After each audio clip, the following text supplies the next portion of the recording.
میں یہ معنی ابھر کے سامنے آتے ہیں کہاں؟ نماز جنازہ میں. ورنہ نماز جو شریعت میں ہے بغیر وضو کے نماز ہو سکتی ہے؟ نہیں. بغیر سورہ حمد کے نماز ہو سکتی ہے؟ نہیں. بغیر رکوع کے نماز ہوگی؟ نہیں. بغیر سجدے کی نماز ہوگی؟ شاباش، میرے بچے بھی آواز دے رہے ہیں. ان چھوٹے چھوٹے بچوں کو نماز کی ترکیب آتی ہے. آپ کو خاموش رہنا چاہیے، انہی کو بولنا چاہیے. یہ آپ کی صدائے مستقبل ہیں، یہ مستقبل کی آواز ہے. ہاں، تو بغیر سجدے کے نماز نہیں ہوگی، بغیر رکوع کے نماز نہیں ہوگی، بغیر الحمد کے نماز نہیں ہوگی، بغیر وضو کے نماز نہیں ہوگی. نماز جنازہ میں اس میں سے کچھ بھی نہیں ہے.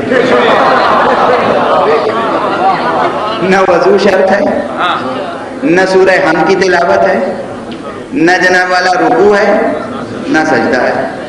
پھر بھی اسے کہتے ہیں صلاۃ المیت. کیوں؟ اس لیے کہ وہ دعا ہے.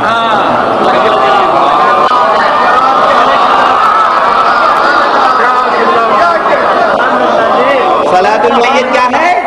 دعا.